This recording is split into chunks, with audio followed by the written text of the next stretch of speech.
To vaccinate or not to vaccinate, addressing COVID related co parenting conflicts and mediation. Part of the series, Mediation Tips by Fran Brockstein. That is our topic for today. Welcome to the Lawyers and Mediators International Show and Podcast by InstantMediations.com, where we discuss law and conflict resolution topics to educate both professionals and everyday people. Catch regular episodes on YouTube, the Instant Mediations app, and anywhere you get your podcasts. Just remember, nothing in these episodes constitutes legal advice, so be sure to talk to a lawyer, as cases are fact dependent.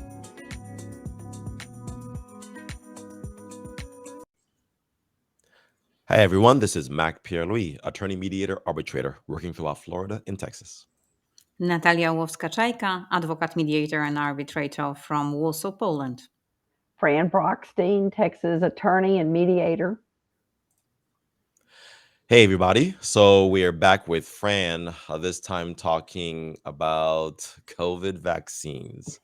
And last year, in 2021, I'm guessing about mid-September, just before mid-September, I was in Warsaw with Natalia, and we were having Fran on the podcast, and we were discussing COVID vaccines at that time. We were talking about some of the hysteria that was happening around the country, around our countries, around the world, really, between parents and debating how and when they would vaccinate kids and things like that, or children who were becoming eligible. And so since that time, a lot's happened. We're here now in 2022 in July, and I'll share my screen in a second to show this article. And the new talk is where COVID vaccines are now available for the youngest kids.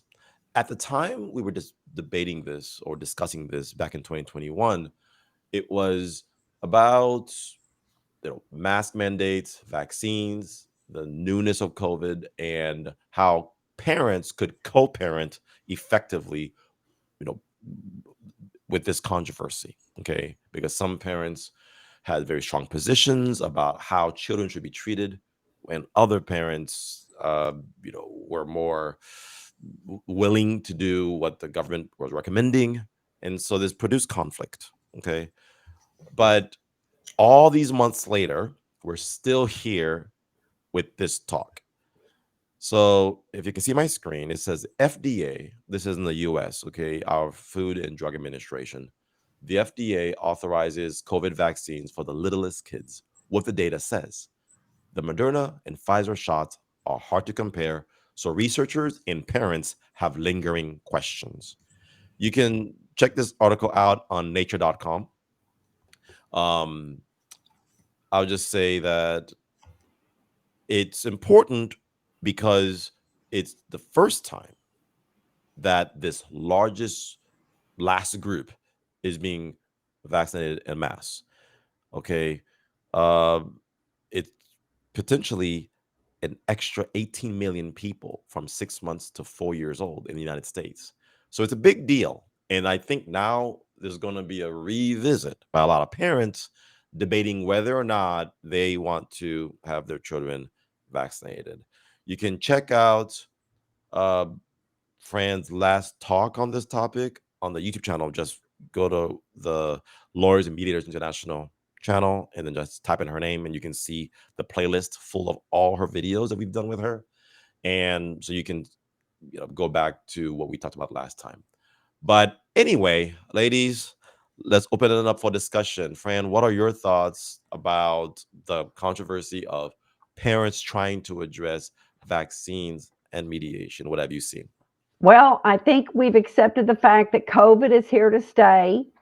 I live in a very small town, and some people still aren't vaccinated. Some people still think it's a conspiracy. And at this point, I give up trying to discuss things with people that don't want to hear it. So basically,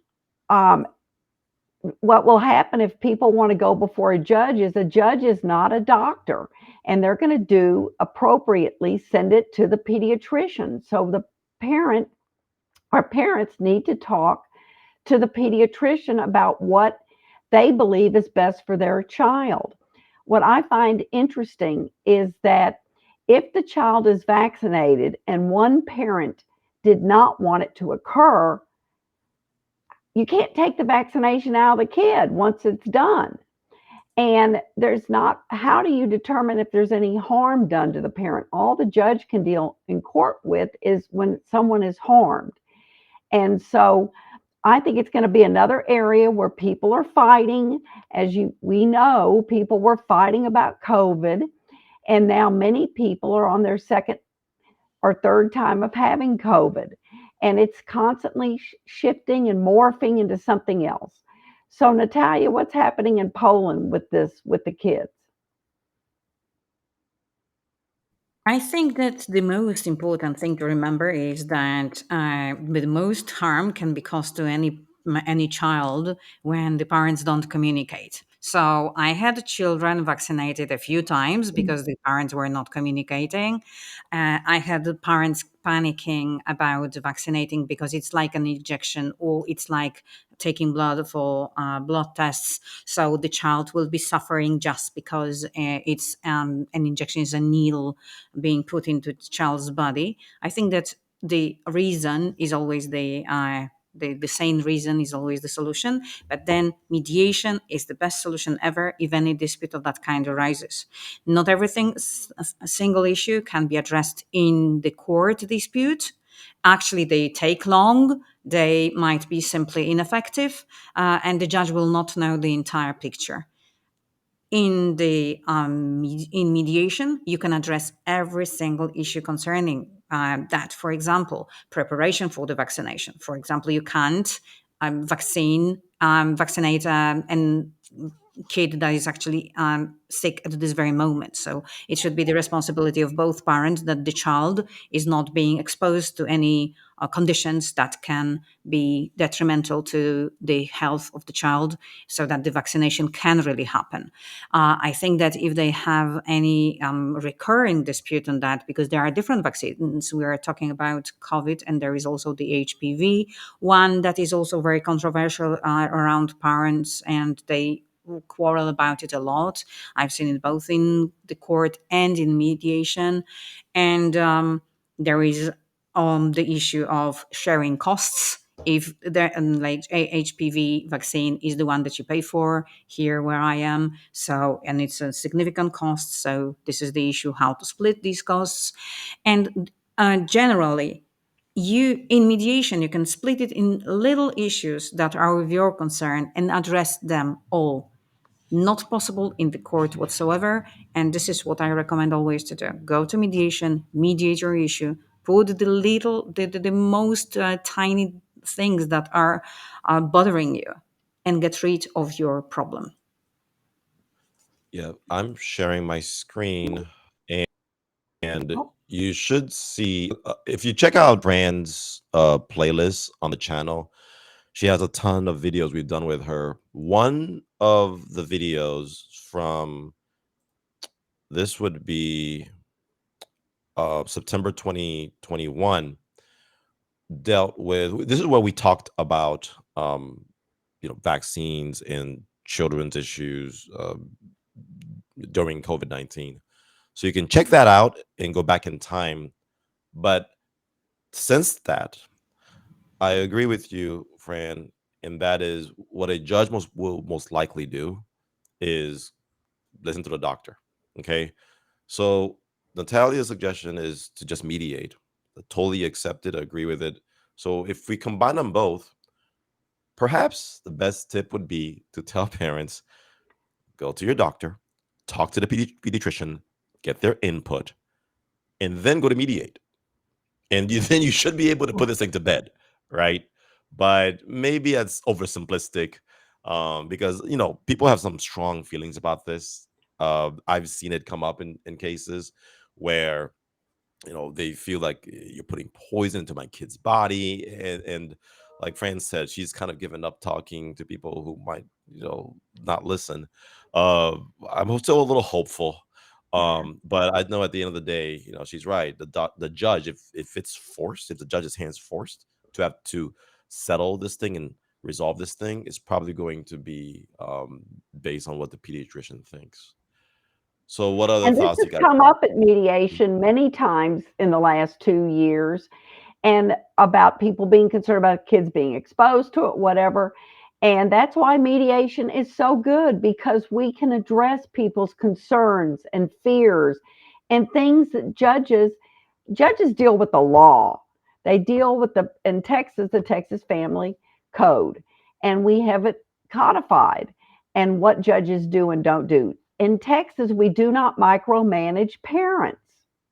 And so it's important that mediation is such a, I always tell people it's hard work, but a hard day at mediation is always better than a day in court, because your feelings and your thoughts and your opinions can be expressed in a safe and confidential environment. Now, I'm no mental health professional, I'm not a doctor, but I always say to people, I don't give you legal advice, I give you common sense advice. And a lot of people, I think I get away with more because I'm older, so that I'm usually old enough to be their mother or their grandmother now. So I could kind of reality test with people and encourage them to think what is best for the children and put the adult business second, put the kids first and the parents second. What we also had here was the discrepancy between, for example, parents and growing children on whether to vaccinate or not. The parents would be very much against it, and the child itself would want to get vaccinated.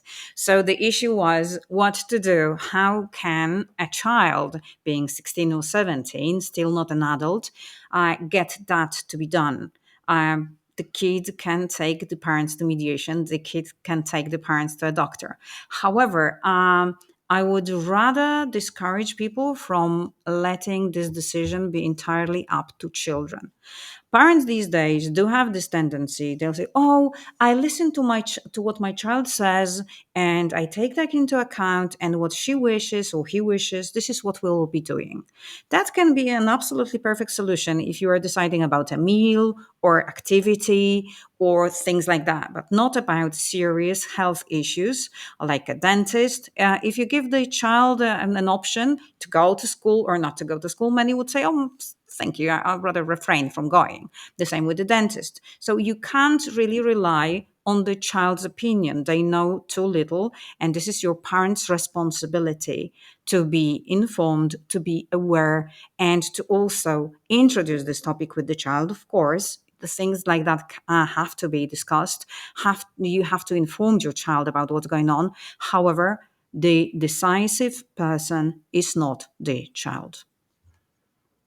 Yes, and so the last thing I'll say is when it comes to the decider, right? The deciders, whether it's the child, which it shouldn't be, or the parents, which it should be by agreement, hopefully, or the judge, which oftentimes it is. Here's a question: would you want your plumber to give you dental advice? No, because that's not their expertise. However, judges, it's funny that a lot of times parents who can't agree on this end up going to a judge who basically went to law school just like I did. Yes, has sat on the bench for many years, a lot of times, and has heard and seen everything under the sun. And that person then is entrusted with making a medical decisions, basically. Okay. If that judge is going to um, be swayed by the experts' opinions and the doctors' opinions and the uh, immunologists' opinions. Well, then, if that judge is going to be swayed by that, so can you, and you can do your research as well, and then you can try to persuade the other and then do your analysis and go to mediation and try to knock it out. It's possible, but if it doesn't work out, then you understand it's almost the equivalent of asking a plumber to give you dental advice because they don't really. The judges are not medical doctors. For the few who are out there, okay, most of them are not, especially in family law world. So anyway, that's all. Just that's my 2 cents, and don't want any Actually, Mike, bad it's blood. even worse than you said because this plumber is actually deciding if you are to get vaccinated. Yeah. So, and sorry if any of the judges is a little offended by the comparison, but sometimes these heavy comparisons need to strike our listeners or viewers so that they know that the judges are not omnipotent. Sometimes they don't know what they don't know, and sometimes they have their personal beliefs which will influence their decision. Of course, they are not biased, but they have their own expertise. There will be those who will be pro vaccine, there will be those who will be anti vaccine. And then how to entrust your child's life into the hands of someone you don't really know what sort of underlying bias, underlying experience can have into account when making a decision about your child. Just think about it. Yeah, and this is why we have the intro say this is not legal advice. So I don't want any get angry emails from judges. But Fran, you have the last word. Anything else? When it comes to vaccination, um, go to the doctor and trust a doctor. Do your internet research. Of course, we all do that. And also take it with a grain of salt because anyone can post anything on the internet and you'll always find some strange conspiracy because those people make money off these postings. So don't take what they say as the gospel. Thank you so much. All right, guys. Until next time, I appreciate you for stopping by and listening in. We'll have you right back, Fran, soon to do our next video Great. in the Have a podcast. All great right. day. Take care. Bye bye. Bye bye.